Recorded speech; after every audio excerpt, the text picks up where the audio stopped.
할렐루야. 네, 우리 하나님 날마다 새 일을 행하시는 분이십니다. 믿으십니까? 날마다 새 일을 행하신 하나님은 특별한 경우를 제하고는 사람을 통해서 일하시죠. 어떤 사람입니까? 영과 진리로 예배하는 사람. 영으로 예배한다라고 하는 것은 성령의 이끄심을 따라 예배하는 것이고, 또 진리로 예배한다라고 하는 것은 진리의 말씀 앞에 우리의 삶을 조종하고 순종하는 것입니다.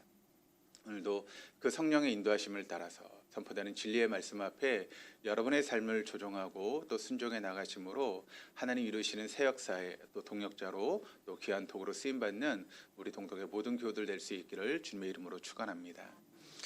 우리 동덕교회는 초대 믿음의 선배들의 그런 신앙을 본받기 위해서 애를 쓰고 있습니다. 그런데 그 믿음의 선배들의 신앙을 우리가 보게 되면 두 가지 신앙입니다. 하나는 부활 신앙이었고 또 하나는 살아있는 공동체였습니다. 이 두 가지를 붙들고 살아갔던 것이 초대교회 믿음의 신앙의 선배들이었습니다. 그러니까 그들에게는 그 마음속에 살아계신 그 부활 신앙이 시퍼렇게 살아있어서 그들이 모일 때마다 예수의 부활에 대한 그런 이야기를 함께 나눴죠. 그래서 모일 때마다 예수의 그런 부활 이야기로 꽃을 피웠던 것이 초대교회 성도들의 모습이었고, 또 만나는 사람들에게 그 예수 부활의 소식을 증거하며 살아갔던 사람들이었음을 우리가 보게 됩니다. 저는 우리 동덕교회가 이 믿음을 본받을 수 있기를 바랍니다. 그들이 이 두 가지를 붙들고 살아갔을 때 세상이 그들을 감당하지 못했습니다. 우리 역시도 이 두 가지를 붙들고 살아나갈 때 세상이 우리를 감당하지 못할 것입니다. 그런 믿음으로 살아갈 수 있는 우리 동덕의 모든 교우들 될 수 있기를 주님의 이름으로 축원합니다. 함께 말씀을 보시겠습니다. 고린도후서 5장 17절 말씀을 우리 같이 한번 읽어보시겠습니다. 그런즉 누구든지 그리스도 안에 있으면 새로운 피조물이라. 이전 것은 지나갔으니 보라 새 것이 되었도다. 사실 이 말씀은 우리가 그냥 읽어서는 되는 말씀이 아니고 우리가 선포하면서 해야 되는 그런 말씀입니다. 한번 우리 더 선포하면서 한번 이 말씀을 읽어보시겠습니다. 그런즉 누구든지 그리스도 안에 있으면 새로운 피조물이라. 이전 것은 지나갔으니 보라 새 것이 되었도다. 아멘. 아무것도 달라진 것이 없습니다. 그런데 내가 그리스도 안에 있기만 하면 우리가 새로운 피조물이 된다라고 성경 분명하게 우리에게 이야기를 합니다. 중요한 것은 내가 그리스도 안에 있는 것이죠. 그래서 그리스도 안에 있으므로 새로운 피조물로 빚어갈 수 있는 우리 동덕의 모든 교우들 다 될 수 있기를 주님의 이름으로 축원합니다. 아까 장로님 기도 중에 나오셨지만 이번 주간은 저희가 설 명절을 앞에 두고 있는 가운데 있습니다. 우리 새해가 되면 이제 가래떡으로 떡국을 만들어 먹죠. 이번 구정에도 아마 우리가 이제 떡국을 만들어 먹을 텐데 가래떡으로 우리가 떡국을 만듭니다. 근데 왜 여러분 가래떡으로 우리가 떡국을 만들어서 먹을까요? 그 이유가 뭘까요? 가래떡이 길지 않습니까? 그래서 국수처럼 그 가래떡이 장수를 의미한다고 합니다. 그래서 가래떡으로 이렇게 떡국을 만드는데 그 떡을 여러분 자르다 보면 어떤 모양으로 나오죠?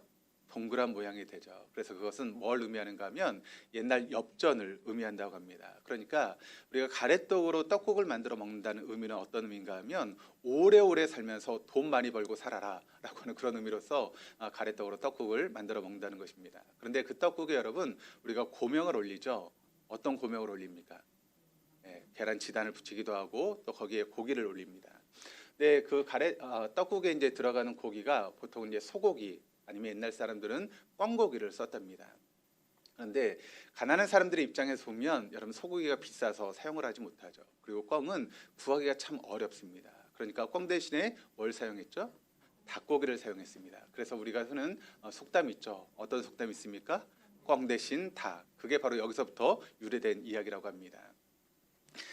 또 추석이 되면 우리가 송편을 만들어 먹잖아요. 근데 추석에는 송편을 만들어 먹는 이유가 있다고 합니다. 옛날 백제 이제 마지막 왕이었던 의자왕 때 땅 속에서 거북이 한 마리가 나왔는데 그 거북이가 예사롭지 않은 거북이였습니다. 그런데 그 거북이 등에 글씨가 써 있었다고 합니다. 어떤 글씨가 써 있었는가 하면 백제는 만월이요 신라는 반달이다라고 하는 그런 글귀가 써 있었습니다. 이것이 너무나 이상했던 의자왕이 이제 점술가를 불러서 그 부분에 대해서 물어보았습니다. 그랬더니 그 점술가가 이렇게 해석을 해줬는데 이런 해석입니다. 백제는 만월. 그러니까 만월이라고 하는 것은 보름달, 큰 달 아니겠습니까?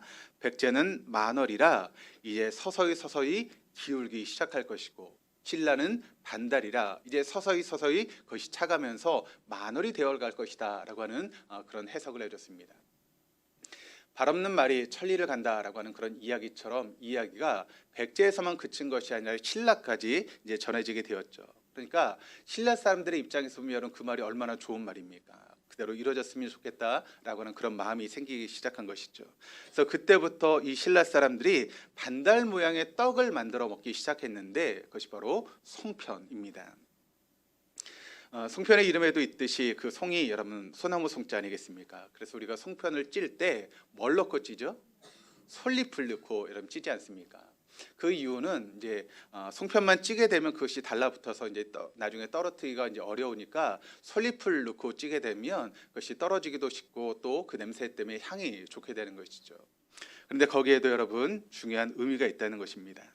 나중에 우리가 일이 잘 돼서 번성하고 성공하게 되면 소나무 잎과 같이 변질되지 말아라 라고 하는 그런 의미로서 솔잎을 넣었다는 것입니다. 그러니까 번성하고 잘 됐을 때 뻐기고 교만하지 말고 어려울 때를 생각해서 늘 감사한 마음으로 변치 말고 살아라 라고 하는 그런 의미로서 솔잎을 깔고 송편을 쪘다라고 하는 그런 이야기가 있습니다. 그러니까 그런 것을 보면 참 우리 조상들이 지혜로운 사람이었다라고 하는 것을 알게 되죠.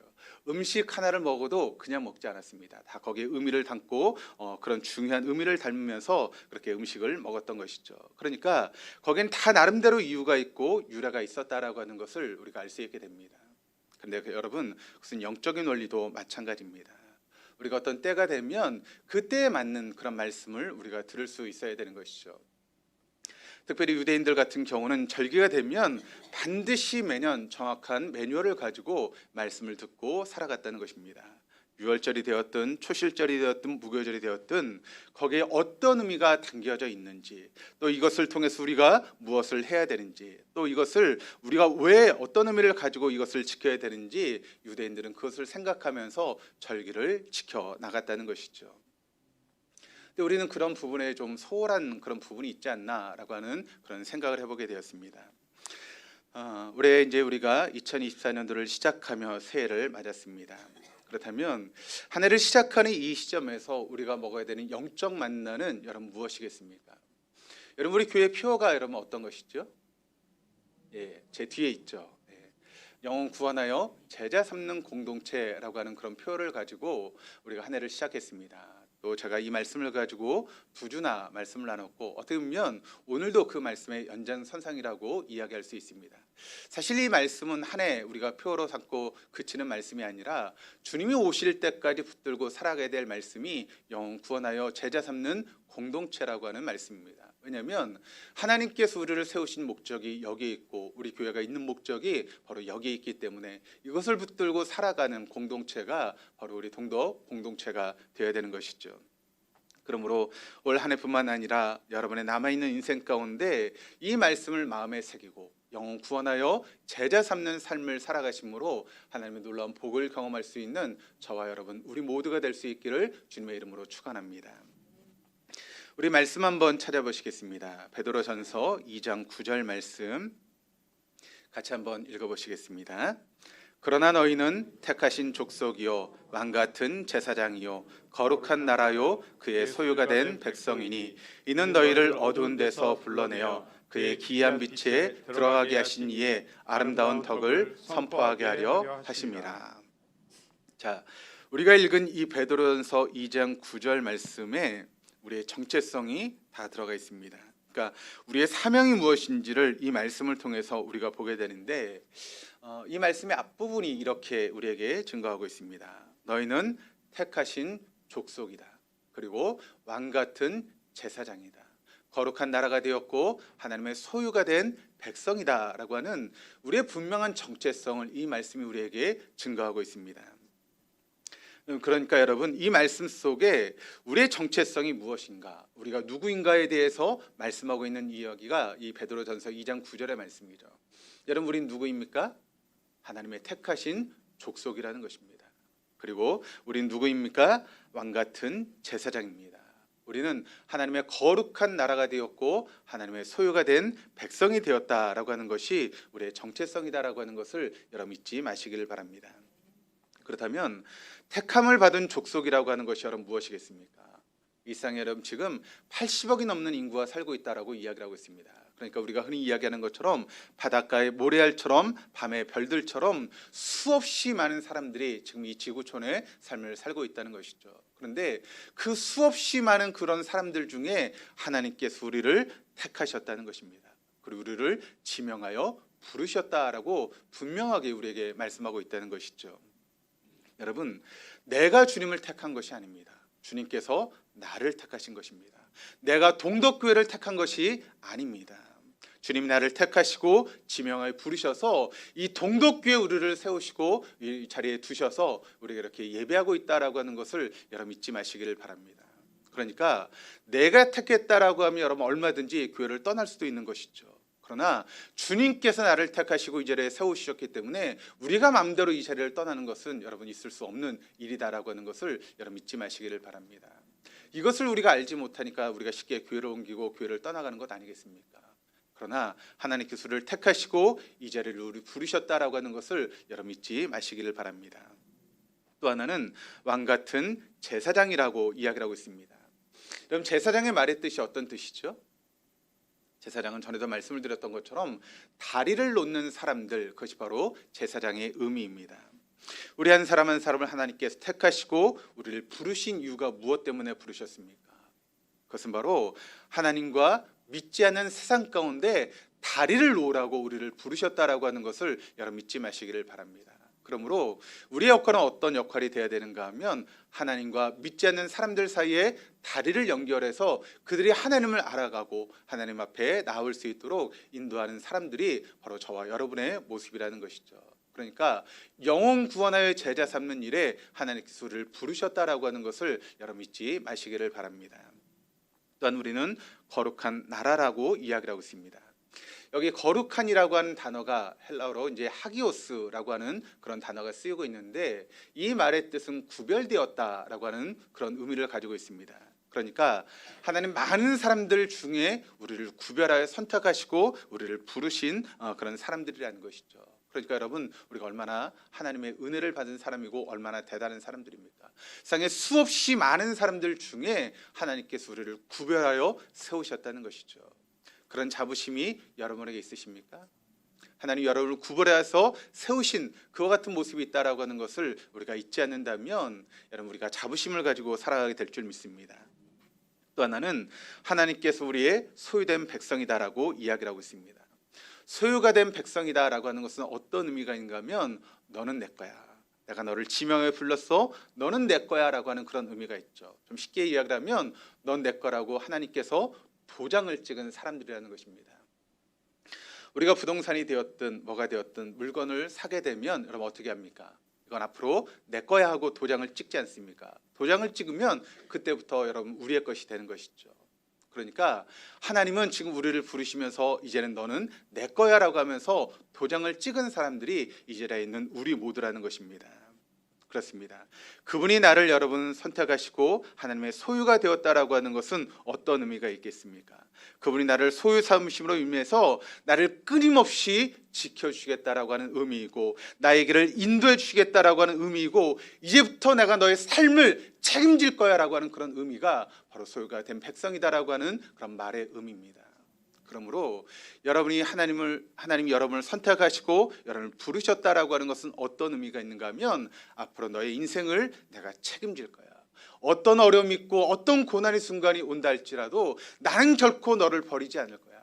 내가 언제나 너를 지키고 네 인생을 책임질 거야 라고 하는 그런 하나님의 약속이 바로 이 말씀 가운데 담겨 있다는 것이죠. 나는 누구입니까? 나는 하나님의 택함을 받은 족속입니다. 왕같은 제사장입니다. 그의 거룩한 나라입니다.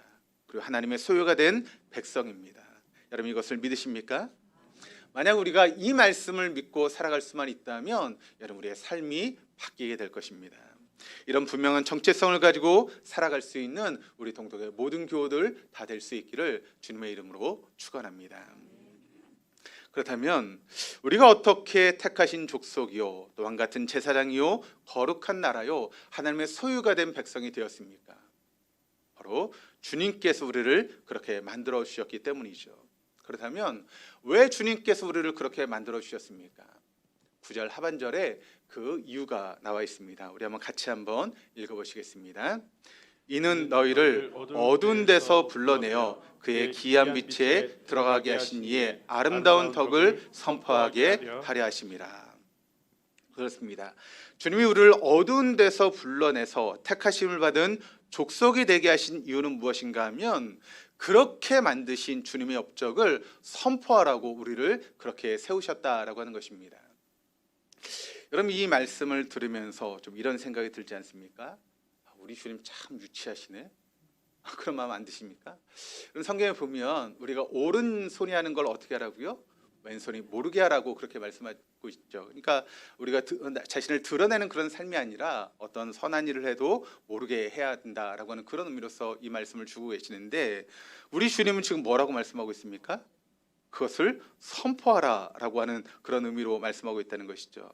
그럼 이 말씀을 읽으면서 우리한테는 좀 그렇게 오른손이 하는 걸 왼손이 모르게 하라고 하면서 당신이 하신 걸 이렇게 선포하라고 해? 우리 주님이 참 유치하시네. 그런 생각을 할 수가 있죠. 근데 여러분, 이 말의 의미가 그런 의미겠습니까? 우리 주님이 그렇게 유치하신 분이실까요? 그렇지 않으시겠죠. 그것은 내가 이런 받은 은혜, 그것을 나 혼자 누리지 말고 내 주변의 사람들, 그 은혜를 모르는 사람들, 그것이 내 가족이 되었든 직장이 되었든 친구가 되었든 그 사람들에게 나와 같은 복을 누릴 수 있도록 그것을 증거하는 삶을 살아가라고 하는 그런 의미입니다. 그러니까 너는 빨리 가서 이것을 알지 못한 사람들에게 선포하고 증거할 수 있어야 돼라고 하는 그런 말씀을 주님이 지금 말씀하고 있는 것이죠. 그러니까 이 말씀은 우리 주님이 자신을 드러내라고 그렇게 말씀하시는 것이 아니라 내가 나를 통해서 받았던 그 은혜를 모르는 사람들, 그 복을 알지 못한 사람들에게 증거하는 삶을 살아야 돼라고 하는 그런 의미로서 지금 말씀하고 있다는 것이죠. 그렇습니다. 이것이 바로 우리의 사명인 줄 믿습니다. 이것이 우리가 이 세상을 살아가는 존재의 이유다라고 하는 것을 여러분 믿으시길 바랍니다. 그래서 우리는 이렇게 외쳐야 됩니다. 예수님을 통해 하나님과의 관계를 회복한 우리는 주님께서 줄로 재어준 구역에서 경건한 자손을 세우며 살아가겠습니다라고 하는 그런 고백이 우리의 입술 가운데 나와야 한다는 것이죠. 근데 여러분, 문제는 이게 말은 참 쉬운데 그렇게 살아가려고 하면 힘들다라고 하는 게 문제 아니겠습니까? 그런 마음을 가지고 다 우리가 이렇게 믿음 생활하고 하나님 앞에 나와 예배하는 것 아니겠습니까? 그리고 그런 삶을 살아가려고 나름대로 몸부림치며 삶을 살아가는데 그게 잘 되지 않아서 이런 문제인 것이죠. 그러면 어떻게 하면 우리가 이런 삶을 살아갈 수 있을까요?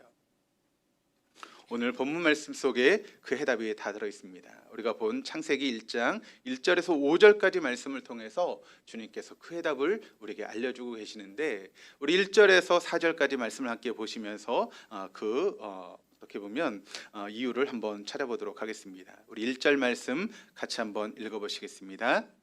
태초에 하나님이 천지를 창조하시니라. 여러분, 하나님은 어떤 분이십니까? 하나님은 불변하십니다. 하나님은 전지하십니다. 하나님은 전능하십니다. 하나님은 무소부재하십니다. 하나님 우리의 삶의 주권자가 되시는 분이십니다. 하나님이 열면 닫을 사람이 없고 하나님이 닫으시면 열 사람이 없는 그런 분이십니다. 하나님은 시작과 끝이 없는 그런 분이 바로 우리가 믿고 있는 하나님이라는 것이죠. 그런데 그 하나님이 어느 날 세상을 창조하셨다라고 이야기를 하고 있습니다. 그리고 그것을 태초라고 우리에게 설명하고 있죠. 천지를 창조하셨다라고 하는 이 창조라고 하는 말이 히브리 원어로 보면 바라라고 하는 그런 단어가 쓰이고 있습니다. 그러니까 바라라고 하는 단어는 무에서 유를 창조했다라고 하는 그런 의미의 단어입니다. 여러분, 우리가 이 강대상을 만들 때 어떤 단어를 씁니까? 창조라는 말을 씁니까? 내가 강대상을 창조했어, 그런 말을 씁니까? 안 쓰죠. 그러면 강대상을 어떻게 했다 그래요? 만들었다라고 그러니까 이야기를 하죠. 그러니까 영어로는 make라고 하는 단어를 씁니다. 그런데 하나님이 천지를 만드신 것이 아니라는 것입니다. 천지를 창조하셨다는 것입니다. 그럼 무슨 차이가 있습니까? 만든다라고 하는 것은 이 강대상에 재료가 되는 유리가 있는 것이고, 이 유리를 이제 붙이기 위해서 뭐 악유라든가 그런 풀을 사용하고 또 시트지 같은 것을 붙여서 이 강대상을 이렇게 만든 것이죠. 그러니까 재료가 있는 상태에서 만든 것입니다. 그러나 창조라고 하는 것은 무에서 유를 창조한 것이 바로 창조라고 하는 것의 의미라는 것이죠.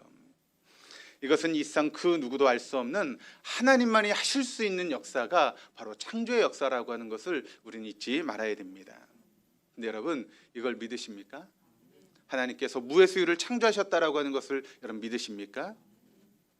이것을 믿는 게 얼마나 중요한지 모릅니다. 내가 믿는 하나님이 무에서 유를 창조하신 분이다라고 하는 것을 믿을 때 여러분, 우리의 삶은 완전히 달라질 수 있습니다. 왜냐하면 비록 내 손에 아무 것이 없어도 우린 절망하지 않을 수 있기 때문에 그렇습니다. 우리 손에 지금 아무 것이 없어도 우린 낙심하지 않을 수 있습니다. 지금 내가 가지고 있는 것이 아무것도 없다 할지라도 우린 인생을 포기할 이유가 없는 것입니다. 문제는 나에게 아무것도 없는 것이 문제가 아니라 내가 그런 하나님을 의지하지 않는데 여러분, 우리의 삶에 문제가 있는 것입니다. 내가 믿는 하나님, 나를 창조하신 하나님은 끊임없이 나를 통해서 무에서 유를 창조해 나가시는 하나님이다라고 하는 것을 여러분 믿으시기를 바랍니다. 하나님 오늘도 하나님 믿는 사람들을 통해서 무에서 유를 창조하시는 새 역사를 지금도 쓰고 계시다라고 하는 것을 여러분 믿으시기를 바랍니다. 그렇다면 여러분, 우리 손이 비었다고요? 여러분이 못 배웠다고요? 여러분이 나이가 많다고요? 내가 건강하지 못하다고요? 여러분, 그게 왜 문제가 되겠습니까? 그것은 전혀 문제가 되지 않죠. 왜냐하면 내가 믿는 하나님은 무에서 유를 창조하신 하나님인데, 내가 가진 것이 없다고, 내가 건강하지 못하다고, 내가 배운 것이 없다고, 내가 나이가 들었다고 왜 우리가 주님의 일을 감당하지 못하겠습니까? 그것은 하나님을 믿지 못하는 것입니다. 무에서 유를 창조하신 하나님을 신뢰하지 못하기 때문에 내가 가진 것이 없다고 우리가 불평하고 원망하는 것입니다. 그러나 우리 안에는 무에서 유를 창조하신 하나님입니다. 내가 무엇을 가지고 있고 내가 건강하지 못하고 내가 늙었고 그것은 아무 상관이 없는 그런 하나님이시다라고 하는 것을 여러분 믿으시기를 바랍니다. 우리 하나님 무에서 유를 창조하신 전능하신 하나님이십니다. 2절 말씀 우리 한번 읽어보시겠습니다. 땅이 혼돈하고 공허하며 흑암이 깊음 위에 있고 하나님의 영은 수면 위에 운행하시니라. 세상이 여러분 혼돈하고 공허하며 또 어둠 가운데 있었다라고 이야기를 하고 있습니다. 그때 바로 하나님의 영이신 성령께서 그 무리에 운행하고 계셨다라고 이야기를 하고 있습니다. 근데 여기 운행한다라고 하는 말의 뜻을 이제 원어의 뜻을 보게 되면 새가 알을 품는다라고 하는 그런 의미를 가지고 있는 단어입니다. 그러니까 성령 하나님께서 혼돈을 공허를 또 어둠을 이렇게 운행하시면서 품으셨다라고 하는 그런 의미의 말씀이 되는 것이죠. 그러니까 하나님의 영이신 성령님이 즉 혼돈과 무질서로 가득한 세상을 부었더니 그럼 거기에 질서가 있게 되었고 아름다운 세상이 되었고 밝은 세상이 되었다라고 하는 그런 말씀을 지금 하고 있는 것이죠. 그렇습니다. 여러분, 하나님의 영이신 성령께서 우리와 함께 하실 때 우리의 삶 가운데 혼돈이 사라질 것입니다. 성령이 우리와 함께 하실 때 우리의 삶 가운데 공허가 사라지게 될 것입니다. 성령께서 우리와 함께 하실 때 모든 어둠들이 사라지는 그런 놀라운 복이 저 여러분의 삶 가운데 있게 될 줄 믿습니다. 그런 복을 받아 누리시는 우리 동독의 모든 교우들 다 될 수 있기를 바랍니다. 그러니까 여러분, 성령님은 질서 있는 곳에만 계시는 분이 아니라는 것입니다. 무질서한 곳에 찾아가셔서 그것을 질서 있게 만드시는 분이 바로 우리 성령님이십니다. 성령님은 깨끗한 심령 가운데만 계시는 분이 결코 아니십니다. 더러운 우리에게 찾아오셔서 우리를 깨끗하게 바꾸시는 분이 바로 우리 성령님이시라는 것입니다. 성령님은 광명한 빛 가운데만 거하시는 분이 아니라 어두운 흑암 가운데 찾아오셔서 그것을 환하게 밝히시는 분이 바로 우리 성령님의 역할이고 역사라고 하는 것을 여러분 믿지 마시기를 바랍니다. 그러므로 사랑하는 동덕교회 성도 여러분, 그 성령님을 인정하시기를 바랍니다. 그 성령님을 모셔드리기를 바랍니다. 그 성령님과 동행하시기를 바랍니다. 그럴 때 혼돈한 여러분의 삶이, 어두운 여러분의 삶이 질서가 잡히고 밝은 광명이 비춰오는 놀라운 역사가 여러분의 삶 가운데 찾아오게 될 것입니다. 서양 속담 가운데 목사를 향해서 할 수 있는 최고의 저주의 말이 있답니다. 여러분, 그게 어떤 말일까요? 목사에게 할 수 있는 최고의 저주의 말. 성령 없이 목회해라라고 하는 그런 이야기라고 합니다. 목회라는데 성령 없이 목회하는 그것이 바로 목사에게 최고의 저주의 말이라는 것이죠. 근데 여러분, 목사만 그럴까요? 여러분 아닙니까? 여러분도 마찬가지죠. 여러분의 신앙이 성령 없이 신앙생활하는 거, 여러분 그것처럼 힘든 일이 어디 있습니까? 그것처럼 재미없는 일이 어디 있겠습니까? 아마 우리가 신앙생활을 하긴 하지만 마지못해서 할 수밖에 없을 것입니다. 신앙생활은 성령님과 동행하는 것입니다. 그럴 때 거기에 모든 흑암이 물러가고 공허가 물러가고 혼돈이 물러가고 거기에 빛이 있고 거기에 질서가 있고 거기에 아름다움이 있고 거기에 충만함이 있다라고 하는 것을 여러분 믿으시기를 바랍니다. 성령과 동행할 때 하나님이 행하시는 모든 일들이 바로 여러분의 것이 될 수 있다라고 하는 것을 믿으시기를 바랍니다. 그런 복을 받으시는 우리 동독의 모든 교우들 될 수 있기를 주님의 이름으로 축원합니다. 우리 3절 말씀을 같이 한번 읽어보시겠습니다. 하나님이 이르시되 빛이 있으라 하시니 빛이 있었고. 하나님 우주를 창조하실 때 여러분 어떻게 창조하셨습니까? 망치 들고 막 뚝딱뚝딱 하시면서 하나님이 창조하셨을까요? 아니죠. 말씀으로 창조하셨습니다. 그러니까 말씀으로 빛이 있으라 했을 때 빛이 생겼고, 말씀으로 해가 있으라 했을 때 해가 생겼고, 말씀으로 달이 있으라고 했을 때 달이 있었다는 것입니다. 그러니까 우리 하나님 말씀으로 온 우주 천지 만물을 창조하셨다는 것이죠. 그 말의 의미는 하나님 말씀에 능력이 있다는 것입니다. 하나님 말씀이 선포될 때 거기에 새로운 역사가 창조됩니다. 하나님 말씀이 선포될 때 거기에 기적이 일어납니다. 하나님 말씀이 선포될 때 거기에 은혜가 충만하게 임한다라고 하는 것을 여러분 믿으시기를 바랍니다. 지난 시간에도 제가 말씀을 드렸지만 나를 한번 이해시켜봐. 그럼 내가 믿을게. 내가 보면 믿을게. 여러분 그런 분들이 평생 믿을 수 있을까요? 그런 분들은 평생 믿지 못합니다. 왜냐하면 하나님의 역사는 여러분 우리가 머리로 이해될 수 있는 역사가 아니기 때문에 그렇습니다. 하나님의 역사는 우리의 눈으로 보이는 역사가 아니기 때문에 그렇습니다. 그래서 내가 이해하고 보면 믿을게 라고 하는 사람은 결코 하나님의 역사를 믿을 수 없는 것이죠. 그게 내가 좀 이해가 되지 않아도 또 내가 공감이 되지 않아도 그냥 하나님의 말씀을 여러분이 아멘으로 받아들이면 그 말씀이 여러분의 삶 가운데 역사를 일으키기 시작합니다. 그것을 믿을 수 있기를 바랍니다. 하나님의 말씀을 들을 때 역사가 창조됩니다. 하나님 말씀을 들을 때 기적이 일어납니다. 하나님 말씀을 들을 때 우리의 삶 가운데 은혜가 충만하게 임하게 되는 것이죠. 그런데 여러분 그 하나님의 그 놀라운 말씀을 하나님이 우리에게 담아두셨다는 것입니다. 하나님의 말씀은 절대 권세가 있는 말씀이죠. 능력이 있는 말씀이죠. 그런데 그 말씀을 우리에게 담아주셨다는 것입니다. 그러면 우리의 말에도 권세가 있을까요? 능력이 있을까요? 예, 있습니다. 그래서 말에 그런 능력을 시험하기 위해서 과학자들이 이런 시험을 하지 않습니까? 식물을 갖다 놓고 막 그 식물에게 막 욕을 합니다. 넌 죽을 거야, 넌 못생겼어, 막 그렇게 욕을 합니다. 그런데 여러분 어떻게 됩니까? 그 식물이 서서히 죽어갑니다. 그리고 나중엔 죽어버리죠. 똑같은 식물을 갖다 놓고 넌 너무 이뻐 그렇게 칭찬하면 그 식물이 어떻게 될까요? 점점 살아납니다. 그게 의미하는 것이 무엇입니까? 우리 말에 권세가 있다는 것입니다. 능력이 있다는 것이죠. 우리 말에 얼마나 큰 능력이 있는지 몰라요. 그래서 성경 말씀이 우리에게 이렇게 증거합니다. 잠언 12장 14절 말씀을 우리 세 번역으로 한번 읽어보시겠습니다. 사람은 열매 맺는 말을 하여 좋은 것을 넉넉하게 얻으며 자기가 손수 일한 만큼 되돌려 받는다. 공동 번역이 이 부분을 좀 더 리얼하게 번역을 했습니다. 같이 한번 읽어보시겠습니다. 입을 잘 놀리면 좋은 것을 배불리 먹고 수고하면 그만큼 돌려받는다. 자, 우리가 입을 잘 놀리면 어떻게 된다고요? 좋은 것을 얻어먹는답니다. 그래서 여러분 우리가 하는 이야기 중에 말 한마디로 천냥빚을 갚는다라고 하는 그런 이야기도 그냥 나온 게 아니죠. 말에 권세가 있다라고 하는 것을 우리에게 이야기하는 것입니다. 이 말이 얼마나 중요한지 또 잠언 4장 24절이 이렇게 번역을 합니다. 같이 한번 읽어보겠습니다. 왜곡된 버티고 속이는 말을 내 입술에서 멀리하여라. 저도 이제 가끔 이렇게 사람들을 만나서 이제 이야기를 하다 보면 한 30분, 1시간 이야기를 하다 보면 이 사람이 어떤 사람인지 대략은 나오는 것 같더라고요. 이 사람하고 얘기하다 보니까 이 사람 주변에는 사람이 별로 없겠다라고 하는 그런 마음이 들 때가 있습니다. 그리고 이 사람 주변에는 이 사람 참 좋아하는 사람이 많겠다라고 하는 것을 제가 느낄 때가 있습니다. 그러니까 사람이 말하는 것을 보면 그 사람이 어떤 사람인지를 우리가 대충 알게 되는 것이죠.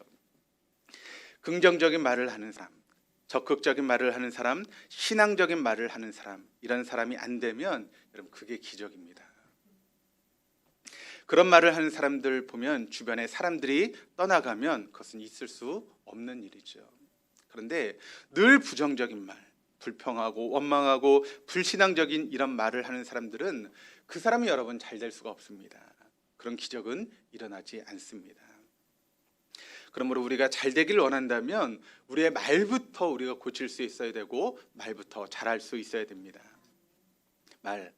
여러분의 입술이 긍정적인 고백을 하면 그 긍정적인 고백이 우리를 이끌고 갑니다. 그런데 우리가 부정적인 고백을 하면 그 부정적인 고백이 우리를 이끌어 가는 것이죠. 여러분은 어떤 말이 여러분을 이끌어 가기를 원하십니까? 입을 열 때마다 푹푹 한숨을 쉬면서 아유 못 살겠네, 아유 죽겠네, 아유 지친다, 아유 짜증난다. 그럼 여러분 그 인생은 지칠 수밖에 없는 것이죠. 사랑하는 성도 여러분, 그런 삶을 사시지 마시기를 바랍니다. 한 번뿐인 인생인데 왜 그렇게 비판적으로 비관적으로 인생을 살려고 하십니까? 부정적으로 살지 마시기를 바랍니다. 한숨 쉬면서 죽겠다라고 그렇게 하지 마시기를 바랍니다. 그 말이 여러분의 삶을 망가뜨립니다. 그래서 성경은 우리에게 뭐라고 말씀하고 있습니까? 항상 기뻐하며 사십시오. 항상 쉬지 말고 기도하며 사십시오. 범사에 감사하시면서 삶을 사시길 바랍니다. 이것이 여러분을 향한 하나님의 뜻이다라고 우리에게 분명하게 말씀하고 있지 않습니까? 그러면 우리가 어떻게 삶을 살아야 될까요? 물론 우리 인생 가운데 어떻게 매일 기뻐하는 일이 있겠습니까? 그럼에도 불구하고 하나님의 뜻을 우리가 발견하면서 기뻐하기 위해서 노력하고 또 범사에 감사하는 그런 고백을 통해서 감사하는 삶을 살아가는 것이 우리를 향하신 하나님의 뜻이라고 하는 것입니다. 4절 말씀을 같이 한번 읽어보시겠습니다. 빛이 하나님 보시기에 좋았더라. 하나님이 빛과 어둠을 나누사. 여기 보니까 하나님 보시기에 좋았더라라고 하는 말씀이 있는데 이 말씀이 여러분의 마음에 새겨질 수 있기를 주님의 이름으로 축원합니다. 그러니까 여러분이 하시는 모든 일들이 하나님 보시기에 좋아지기를 바랍니다. 여러분의 가정에 사는 모든 일들이 항상 하나님이 보시기에 좋으시기를 바랍니다. 직장에서 일을 할 때도 항상 하나님께서 보시기에 좋았더라. 목장에서 목장 식구들과 교제할 때도 항상 하나님이 보시기에 좋았더라. 그런 삶을 살아갈 수 있기를 바랍니다. 근데 문제는 어디 있습니까? 우리가 하나님 보시기에 별로 좋지 않은 일을 하고 있다는데 여러분 우리의 삶에 문제가 있는 것 아니겠습니까? 내게는 이게 좋아 보입니다. 이게 기쁜 일이에요. 이게 괜찮아 보이는데 그게 하나님 보시기에는 결코 좋은 일이 아니라는 것입니다. 하나님 보시기에 전혀 영향가가 없는 일들을 우리가 지금 하고 있다는 것입니다. 하나님 보시기에 정말 허망한 것을 쫓으며 인생을 살아가는 우리들의 모습일 수 있다는 것이죠. 나름대로 열심히 살았습니다. 정말 한눈 팔지 않고 부지런히 삶을 살았습니다. 그런데 그 인생이 허망하기 짝이 없다는 것입니다. 하나님 보시기에 별로 좋지 않은 일을 하면 여러분 우리 인생 가운데 문제가 많을 수밖에 없는 것 아니겠습니까? 아무런 우리의 삶 가운데 영 가운데 영향가가 없는 그런 삶을 살아갈 수밖에 없다는 것입니다. 그러므로 사랑하는 성도 여러분, 지금부터 이렇게 결심하시기를 바랍니다. 내가 하나님 보시기에 좋은 일을 하며 내 남아있는 인생을 살아가겠다. 하나님 보시기에 좋았더라. 하나님 보시기에 좋았더라. 하나님께서 우리가 하는 그런 일들을 보면서 하나님 보시기에 좋았더라라고 하는 그런 인생을 살아갈 수 있는 저 여러분 될 수 있기를 바랍니다. 그렇다면 뭐가 하나님 보시기에 여러분 좋은 일이겠습니까? 교회 머리 대신 예수님께서 보여주신 본을 따라 살면 되는 것입니다. 예수님이 이 땅에 오셔서 공생의 삶을 사셨죠. 그 살아가시는 동안 예수님이 하셨던 공생의 삶을 보면 천국을 전파하고 그 하나님 나라로 우리를 이끄셔서 주변에 많은 사람들이 하나님 나라로 올 수 있도록 그와 같은 다리를 놓는 역할을 하셨던 분이 바로 우리 주님 아니겠습니까? 그러므로 우리 역시도 그와 같은 삶을 살아가면 됩니다. 그때 우리의 인생이 하나님 보시기에 좋은 인생이 되어줄 수 있다는 것입니다. 그래서 우리는 이렇게 외쳐야 되는 것입니다. 예수님을 통해 하나님과 관계를 회복한 우리가 주님께서 줄로 재어준 구역에서 경건한 자손을 세우며 살아가겠습니다. 그것이 바로 저 여러분의 삶의 목표와 목적이 되어야 될 줄 믿습니다. 그럴 때 하나님께서 그런 우리의 삶을 기뻐 받으시고 하나님 보시기에 좋으시면서 우리에게 하나님의 놀라운 복을 아낌없이 쏟아 부어 주실 것입니다. 그런 삶을 살아가시는 우리 동독의 모든 교우들 다 될 수 있기를 주님의 이름으로 축원합니다.